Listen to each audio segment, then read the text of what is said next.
comes to our needs and what we're projecting our peak needs will be. And really when we talk about needs in healthcare, we're talking about beds, so overall beds, and then narrowing down to ICU beds and then ventilators. There are a ton more needs that we're following locally, and I'll talk a little bit about those. But this has changed every day. So if you'd asked me last week, Ashok, when is the projected peak would go? I'd give you the standard answer I give is make sure you understand that these are just projections based on, limited data. The limited data is we're not testing broadly. So what we know is what we know in front of us. And this is based on the state data. We all report to the state. We're actually going to report a lot more coming this week with new state directives yesterday.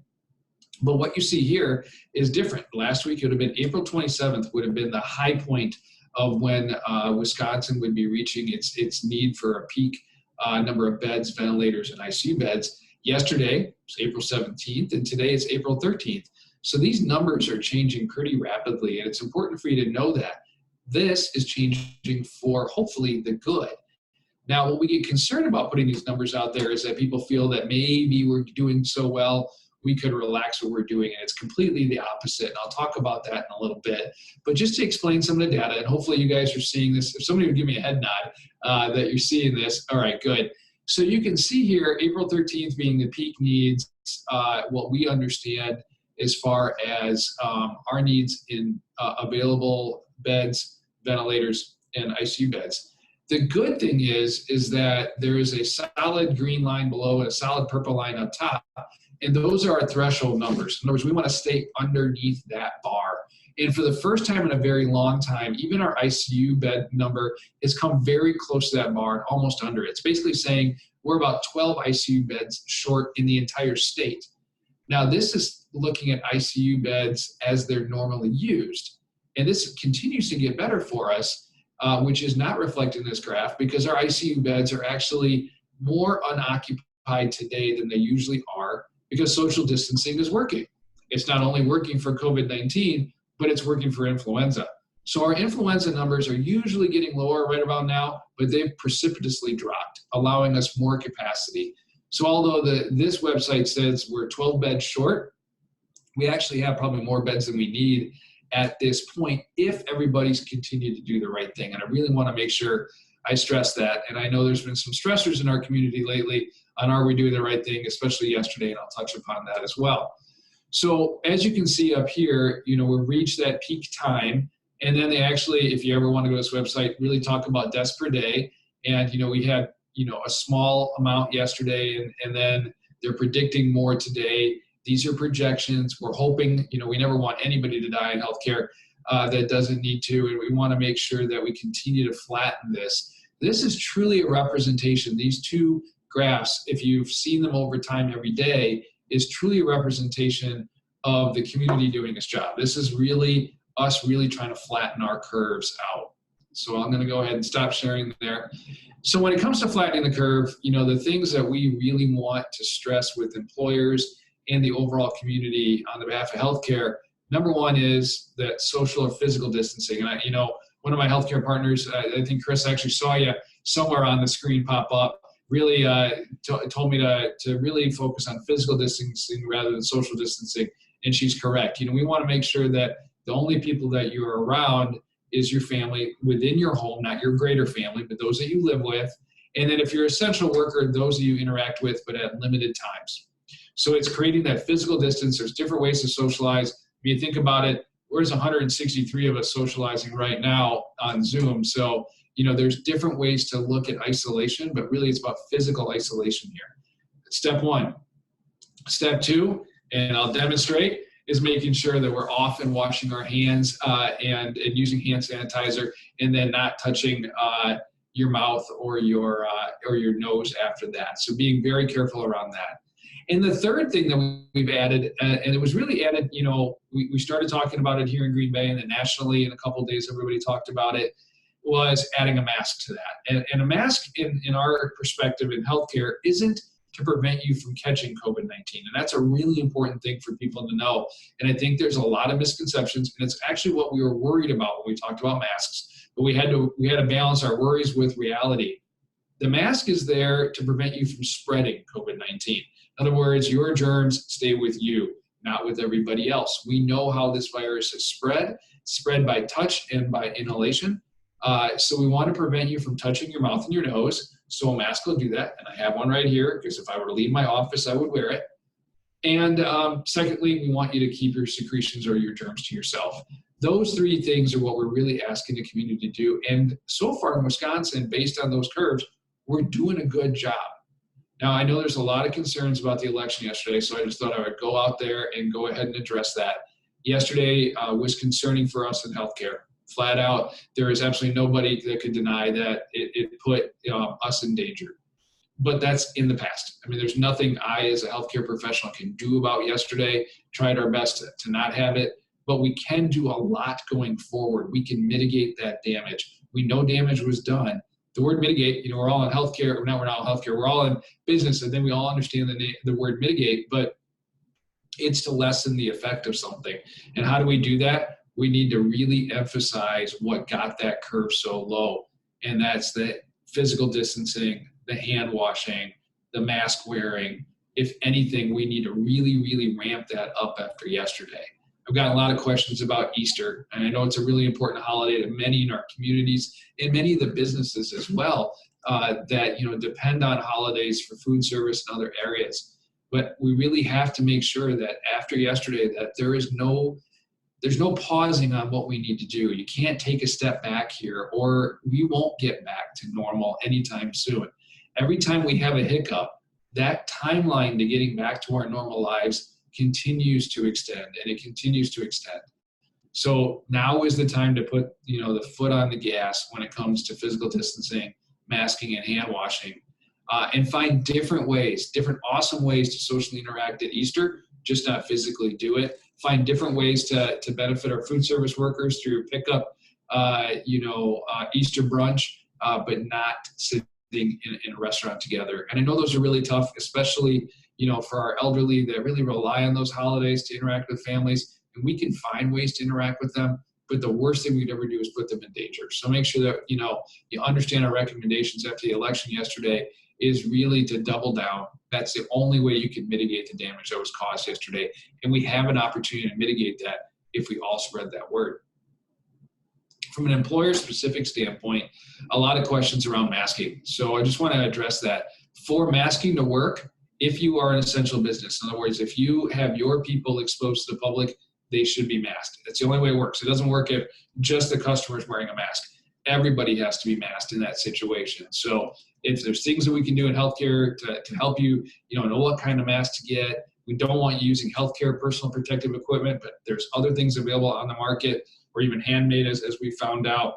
But it's really important that if you're operating a business in Brown County right now, and you're open, meaning you're essential, we would like you to mask your people as we are masking the public. At Bellin, at Aurora, at Purveya, at HSHS, you walk in, you get a mask put on you, and you're an employee, you should have a mask put on you as well. So a bunch of questions coming up, and I want to make sure I address those, and then continue to give you a couple key points here. So Mickey, I'm going to try to make sure. There was one up here by Lori, Yep. And that was really dealing with a positive employee. So when we look about an employee going back to work, we're using a Wisconsin Department of Health Services recommendations, and that is they need to be 7 days away from their first symptom, and 3 days in a row without a fever or significant symptoms, without medications to reduce that fever on board. So it's kind of a 7-3 rule, and we were advising that whenever we call somebody with a positive. Understand that public health is also doing that, and there may be certain exceptions to that. So if they've cleared that window and they're being cleared back to work, what do you do at work? Well, what you should be doing at work is physically distancing yourself, getting masks on everybody, and really good hand washing. That doesn't change, because as we've tried to mention this over and over and over again, and I know all three health systems have been really big about saying this, is you have to act like everyone has it. You have to act like you have the disease. So if somebody's cleared for work, they're not an enigma, because they're just joining another pool of people that have the disease, because we have actually seen great evidence, and unfortunate evidence. I shouldn't call it great. Sometimes the scientist in me gets ahead of the reality of me. We've seen real evidence of asymptomatic spread in this community, and it's worrisome. So you really should be considering everybody like they're a carrier and they're spreading it. Dr. Rai, can you give that formula again, the 3-7? Yep, so you're looking at 7 days from the onset of the first symptom. So say today was my first day of a cough, first day of a sore throat, first day I lost taste or smell, first day of pink eye. That's the first day that we count that. And then you also, as you get closer, you need 3 days in a row without a fever or significant symptoms without medications to reduce it. So no Tylenol, leave, ibuprofen on board. Those are the 2 things that need to be met to go back to work. And it's, and the public health will get involved in certain scenarios depending on the type of job you do as well. What can an employer, and Adam's asking, what can an employer expect if one of their employees shows signs and symptoms and then test positive? Actions for public health. So when an employer, it depends on the type of employee. So in healthcare, we ask a standard question, can we talk to your employer? After that, we can, talk to an employer, but it's really a healthcare specific employee. Everything else goes through public health. So it'd have to be the employee reporting that back to you. We as healthcare, because of HIPAA, can't just call you and say, hey, you have an employee that has COVID-19. It's really up to public health, and they will do tracings. And if they feel it's appropriate to talk to you, they'll work with that person and work with you. Will Wisconsin receive any of the new fast result testing kits? Great answer. Will access to those be restricted? Really, hey, it's Jeannie. How are you? I can see the names too, and I know so many of you. So thank you. Really, as far as the testing kits go, and Chris, you can chime in here too. We've been pretty frustrated in healthcare. A lot of what we ordered was redirected to New York by the Department of Defense. So, for example, BioFire is a machine that both Burbea and Belen have, and we have literally no idea when they're going to come. BD Max, another machine, has promised us an update in the middle of this week. The Cepheid system, they're starting to possibly ship some of those cartridges this week, but it's very small amounts. The Abbott box that you saw that was advertised, that 5-minute test result, none of us actually have that little box here. As far as healthcare in town, we checked with each other. Just so you all know, we talk every day at 7 a.m. and check in with each other. So we talked about that. We're trying to find the boxes, trying to work with Abbott on the tests. But from what we've been told, everything's been redirected to the East Coast. We're hoping that gets better. The other rapid tests you hear about are the kind where you get a poke of blood and it measures an antibody. Now, we're working on getting those here this week, but it's not the kind of test I want to actually go out there and say you're going to have a ton of testing done with it. We're really trying to figure out the right use of that test, because it doesn't automatically tell you if you've got COVID-19. It may through an antibody called IgM, but you've had to have it for a few days. And it may, if interpreted correctly, show if you're immune to it or if you've had it in the past. How that test is used in conjunction with the other testing are things that our physicians throughout the country and here in Brown County are working on today. Which website did I show? It's IHME, and I'll actually, I'll try to cut and paste that and put that up there for you, but I just Google IHME every time because I forget the name of the website. What's my position on prescribing hydroxychloroquine for COVID-19? So we do have protocols using it within the town here. What I would say is my position is it depends on the specific patient, the severity of the disease. Obviously, the more severe, the more we're going to probably put onto a patient. It's important to understand it is not a benign drug. Just because a drug's been on the market for 30 years doesn't mean it's safe. It just means that a physician needs to prescribe it. And there are certain things that we really have to worry about, especially, on a patient's EKG, there's a very small finding called a QT interval, something that we actually measure with calipers. And that's dangerous if it elongates. It actually can cause sudden death. And hydroxychloroquine in combination or by itself with other drugs can elongate that and cause sudden death. So it's not benign. It's not something for everyone. You shouldn't just try it. You should really do that under a physician's guidance because we know what we're looking for. And it's actually a really small finding. So be very careful when talking about hydroxychloroquine. It does show some promise. I don't want to take away the promise from the drug. It does show some clinical promise, and I've read some of those trials. And we are using it, but just make sure that we're not thinking it's, oh, I just got a positive test, I need a prescription for hydroxychloroquine. No, there's very specific patients that we would use it in right now. And thank you for getting that website. And another thing for the website, About the waves. Thanks, Bridget. I'm assuming that's Bridget Reardon. Waves. It's hard to predict. And I think Dr. Fauci, who truly is the expert here, can talk about that. It's impossible to say we're not going to get one. Really, if you think about just the epidemiologic science behind this and how the virus has been, we know that it's not going to go away. No matter what we do in social distancing, we're never going to squash this thing down to zero. So it will come and go until we get enough immunity in the community, either through immunizations or what we call herd immunity. That's going to take some time. That could even take up to a year and a half to do. So to say we're going to get another wave in the summer or a fall, that's hard to predict.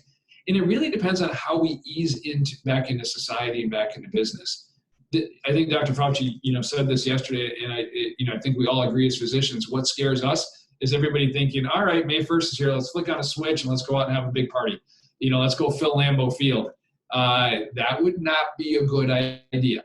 It's how we gradually return to life. What are the businesses that need to come back online? Probably more healthcare needs to come back online.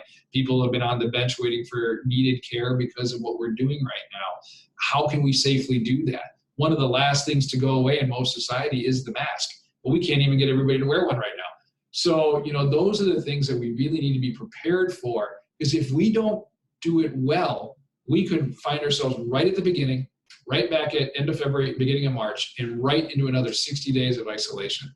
So we've got to come back online. We have to do it correctly. We have to do it safely. We have to continue to educate, but we will have waves. The important thing about the waves is making sure they can happen where health systems can adapt to it and manage it. We have to have enough personal protective equipment, enough staff, enough beds to do that. So we really need to get those waves under control. Getting rid of influenza through social distancing has given us more capacity to deal with the wave than we had 3 weeks ago. And that's why you're starting to see some of that numbers as far as when we get back online, coming back quicker. Thanks, Chris, for posting that up there. And I repeated the 3-7. Should employees working outside, mowing, leaf collection, wear masks? It really depends on how much interaction they're having with each other. Obviously, when you're outside, there's a lot more dispersion of particles in a variety of different ways. Wind is a factor. So if they're going to be congregating, if there's 3 people working on a yard together, yeah, wear a mask. If it's one person and there's 20 feet to either direction, I don't think you need that. Is the goal of social distancing to stop the spread or slow the spread? Both. But stop is a really hard word, because we know it's on surfaces. We know it's going to be in society. And as soon as people start traveling again, it will continue to spread. The real intent of physical distancing was to get the spread down, in the peak of it, down to a level where healthcare was not overrun so we can take care of it. We don't want a New York situation. We don't want an Italian situation where healthcare gets so overrun that it spirals out of control. In other words, we can't give the right care to the next patient, and then we're backed up. But if we can get the number of patients coming in, because we will get patients throughout the year coming in with COVID-19, but we get it at a manageable amount, number one, those patients will do better. And number two, it won't overrun the healthcare system where we need to shut society down like we've had to do. I recommend going through drive-thrus, curbside pickup. I really do, but just be safe about it. Mask yourself. Try to go to businesses that are masking their employees, and replate your food. Wash your hands before you do that. Wash your hands before you eat. Those are all really good things to do. Everything you touch has COVID-19 on it. If you can think in that manner and how you replate and do that, you can safely get takeout. And trust me, it's been a lifesaver for me. And that's nothing to do about Brooks cooking. So Bridget, please don't tell her I said that. But takeout's been a good thing. If operating as an essential business, what are your thoughts about staff meetings? So I hold a meeting every day with Purvey management team, and we've just started department chairs, but now all of our physicians tune in. I do it for a half an hour, and I do it on Zoom, and it has about 350 people attending every day at noon. Then I do a weekly town hall on Monday morning, and I do a physician shareholder meeting every Tuesday night. And we've been really successful. You get really good at what's called DJing, and there's some really good links on LinkedIn on how to run a meeting of this size and how to DJ that. So I really think staff meetings are good. Seeing each other is good. So I tell my people that have to use video, So, at least from here up, get dressed and really encourage that. And it's working really well. We had a lot of fun today at our meeting. Suggestions where to get masks. So it depends. Are you looking at for personal, or if you're looking at for bulk buy? There's different options out there. I know our colleagues at Aurora and Advocate Healthcare bulk bought, Chris, correct me if I'm wrong, or if somebody's Aurora on here, 70,000 cloth masks. So there are mask producers within the state of Wisconsin. So if you've got a large workforce you need to buy for, there are outlets for that. Just don't be buying healthcare personal protective equipment. We don't need to get in a bidding war with McDonald's for N95s.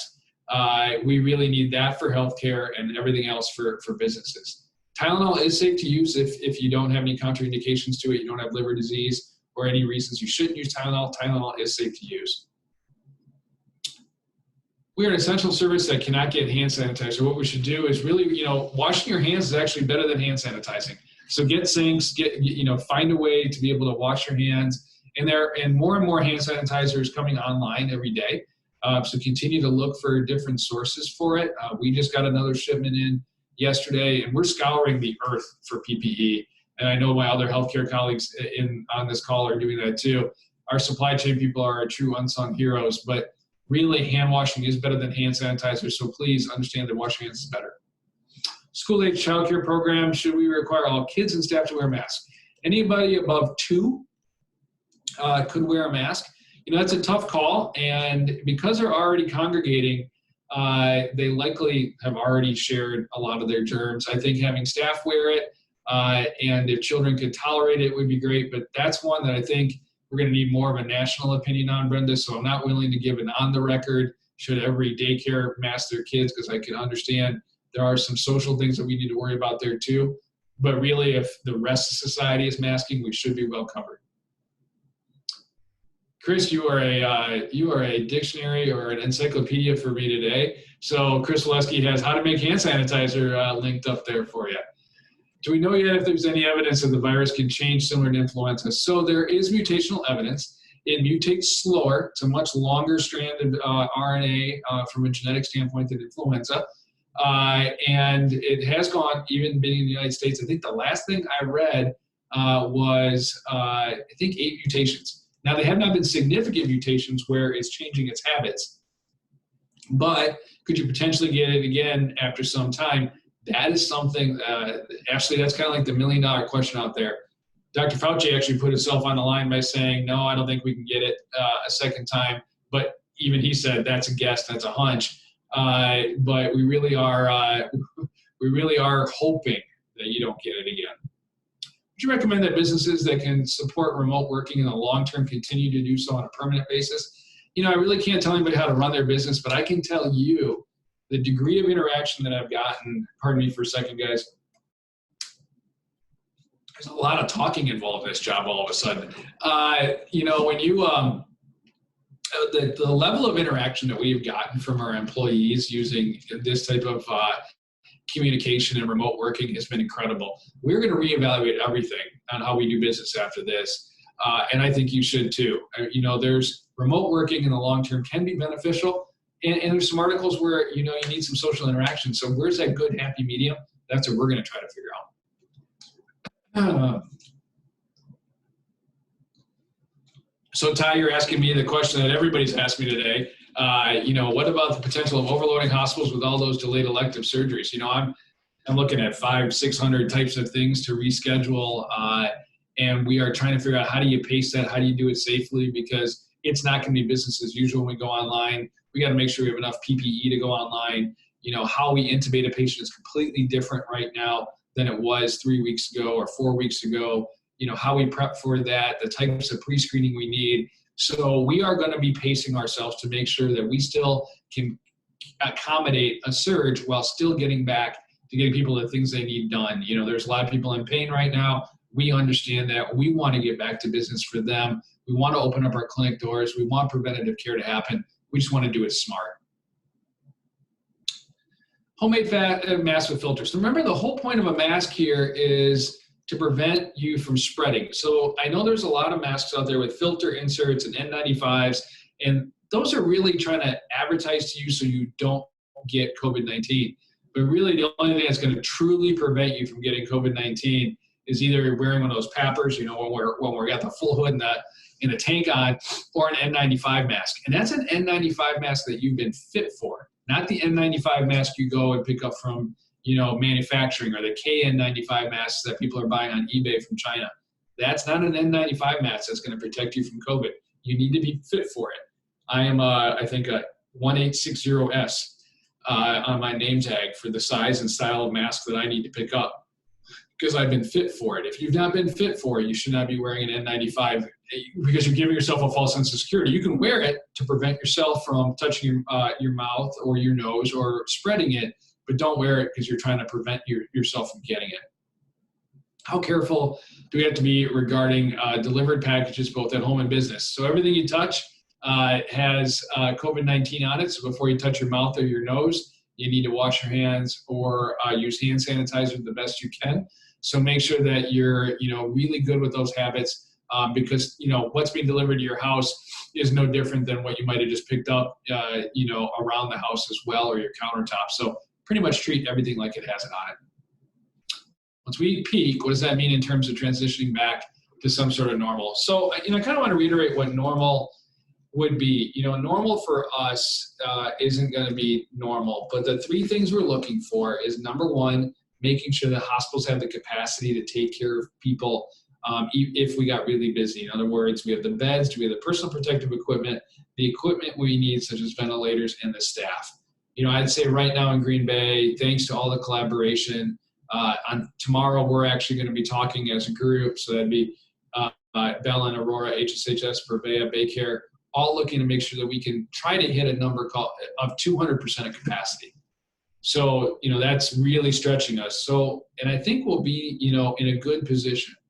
The second thing is mass testing. And that situation is tough for us right now. You heard me talk about testing in general, but what we're really short of are those nasal swabs. That's a key thing for us to get back to normal, is having a lot more of those so we can test a lot more aggressively. And third, we need 14 days of a really sharp decline, you know, really getting those numbers down to get back to normal. Those three things added together, good decision-making, really good communication about what normal is and how to do that, are things that we need to get, you know, out there to the public. So I think when we talk about normal, whether it's myself doing an event like this or doing media, or any of you talking to your employers or talking on the phone to your friends, you have to define normal differently. And there may be components of what we're doing today, they may be with us for months to come, such as masking. Brian, good to see you again. For organizations that host community events, any indication on when we could expect a return to normalcy?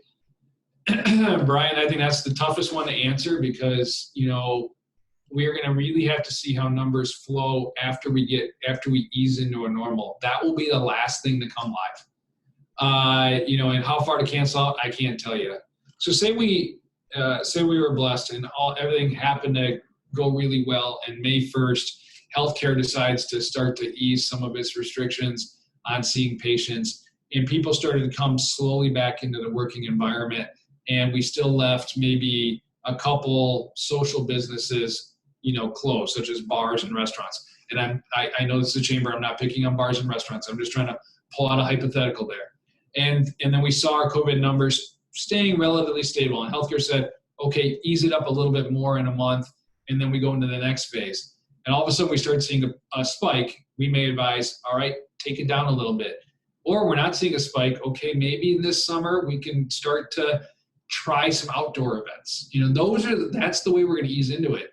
And that progression may be 3 months, it may be 18 months. So we really need to see how society reacts and how the numbers react, and where technology gets us on treatment and immunizations. Those are all key things. Friends are spraying their mail, overkill or smart.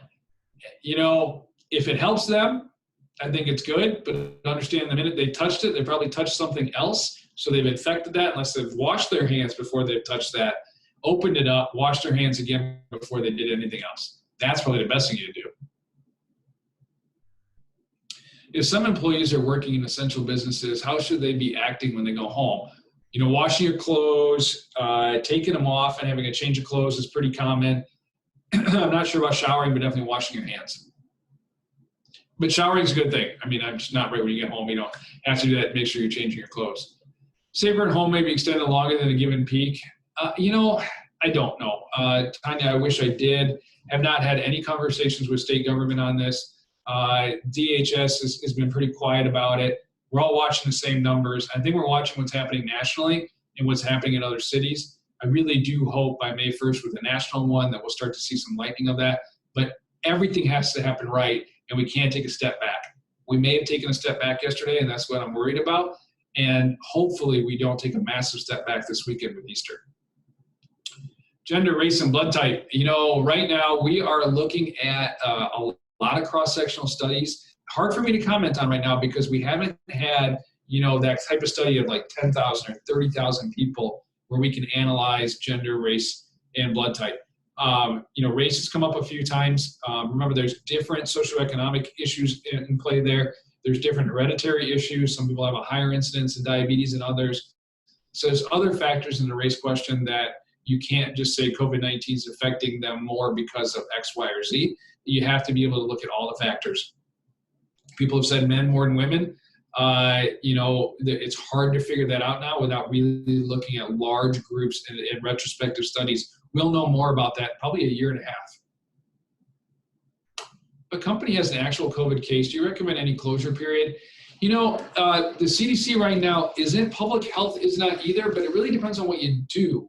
Nursing homes, a little different than, say, a manufacturing business. So you've got to be really careful on that, and public health will guide you on that. But masking and separation is enough to remain open if you're in healthcare, and that's the advice we've gotten from public health. So if you're not masking at work, please do. If you're getting married in the first month of June, would you personally decide to postpone your wedding? Oh, that one's a tough one. I can't answer that. I wish I could. I feel really bad. Tomorrow's my wife's birthday, and I'm supposed to be in Paris today. So I know, everybody's making individual sacrifices here around that. I hope that we would be able to do that in June, but it's so hard to know. A couple factors is if we don't get an easing up by the 1st of May, then definitely not, because that would take you into June. But even if we get an easing up, it may not be a full one for the entire month. So that's what you're going to have to be watching.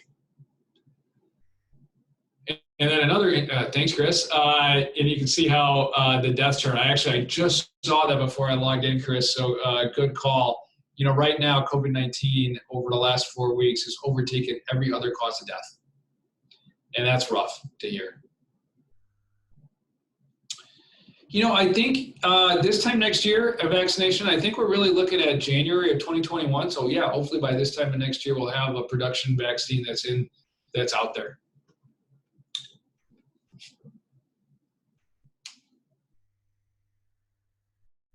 Hard to know about the warm weather question. A couple things that happen in warm weather. Some viruses die, some don't. This virus has lived in warm weather climates. We've seen that. So I'm not sure that warm weather is a good predictor. And warm weather could make it worse because it's much harder to socially isolate, physically isolate when it's nice out in Green Bay. It's a lot easier to do it when the weather is crappy. So I think you got to be careful on the warm weather thing. We could see some summer peaks.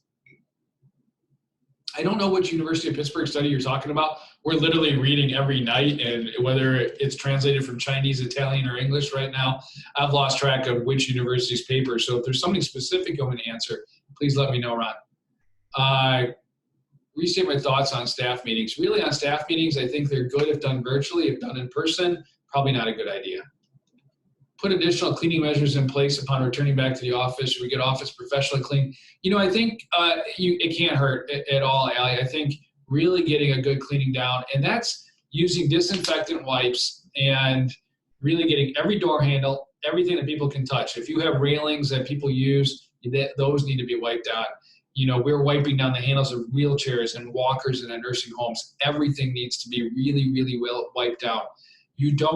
We have some approximate studies on how long the virus lives on different items, but I don't think you should take a chance. Uh-oh, it's being recorded. I should have watched what I said. This is going to get back to my wife about the cooking thing. I'm just waiting for more questions. I do want to thank the Chamber for letting me do this. Once again, I want to thank Chris for adding to this. The healthcare environment in Green Bay has definitely changed in 4 weeks. And we're doing all of what we're doing on your behalf. And all we're asking for you to do is, to stay home if you can. If you're essential, do the right things in your business. Give your employees the right equipment to stay safe. More importantly, give them the right equipment to keep us safe. Restart of schools, it really depends on the timing here on when restrictions are relaxed. Now we're looking at possibly the first week of May at easing into them. I can't really see schools restarting fully except maybe a week in that time period. University of Pittsburgh was ahead on some MERS and SARS, so their vaccine seems to be further along, a finger-sized patch. I have not read about that, but I will go look it up and try to get back to you, Ron. Advice if employees get sick, how to handle other employees who might be exposed.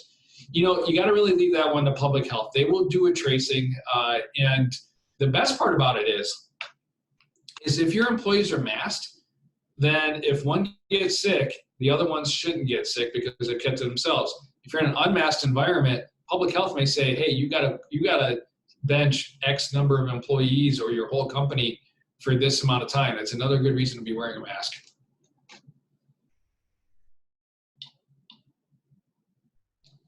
My response to the cause of death thing, let me just scroll back up here. What's my response to the notion that CDC is attributing COVID as cause of death in all deaths, even if simply detected after the fact?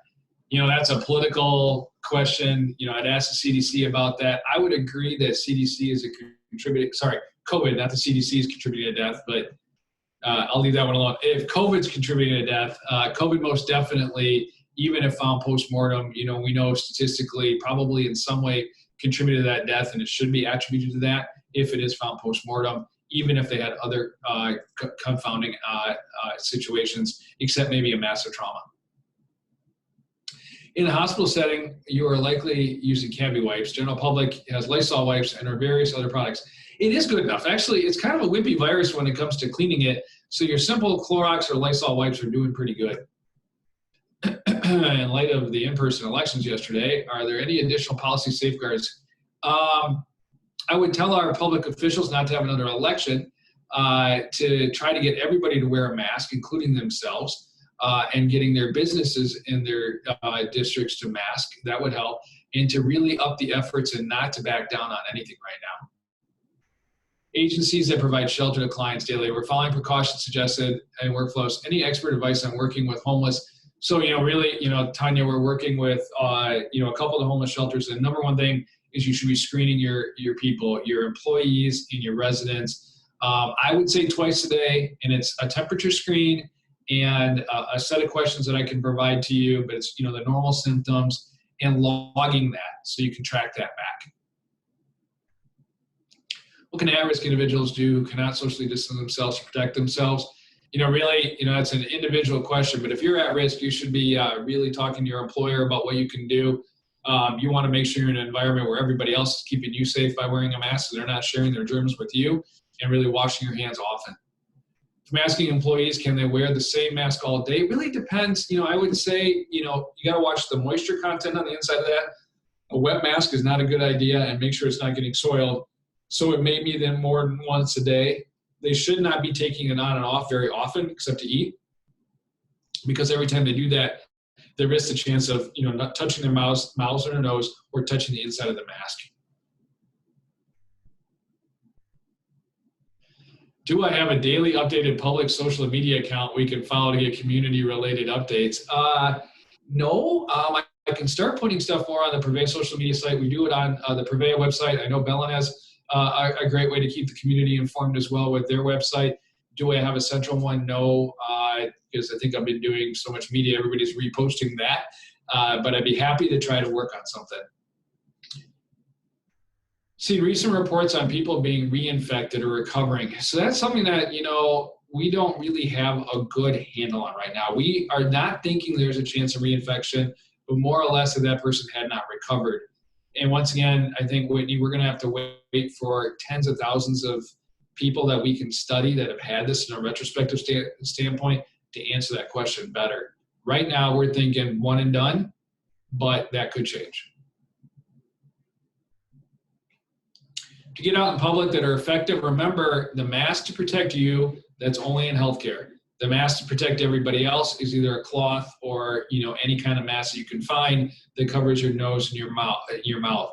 If you need to be protected from COVID-19 because you have health issues, you should be talking to your healthcare provider about things you can do, but you should not be leaving. If you're in one of those risk categories, you have to be really careful. Yeah, Tanya, I will send you your Golden House. All right, I will send you our triage questions. I did send them to St. John's and NEW already. Ken, out in their essential workplaces, I don't remember the original question from you. Oh, in their essential workplaces, yeah, they should be wearing masks, either cloth masks, the handmade ones. You can buy them in bulk. You can find online sources right now.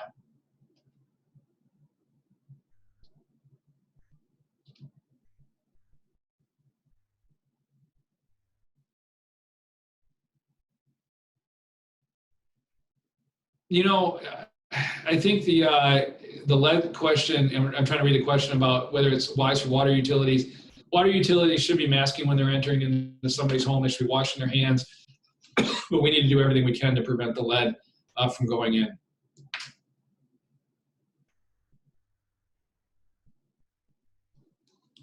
Guys are starting to give me COVID symptoms here, which is fine. Can Freedom House get? Yes, Jessica, you can get it as well.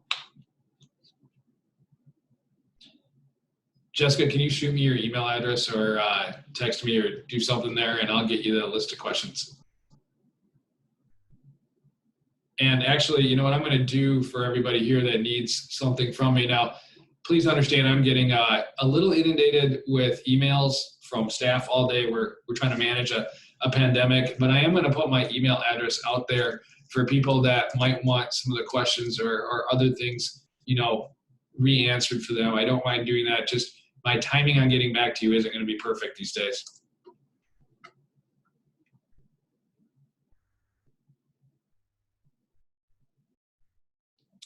Yeah, I think, Victoria, the most important site that I pulled up is the one I was talking about, which is the progression site. And then the other things I really try to stick to the CDC and the Department of Health Services. And I can, so it'd be cdc.gov, and I can't remember the Wisconsin Department of Health Services link, but you can actually Google that one. Sorry, my screen switched over there.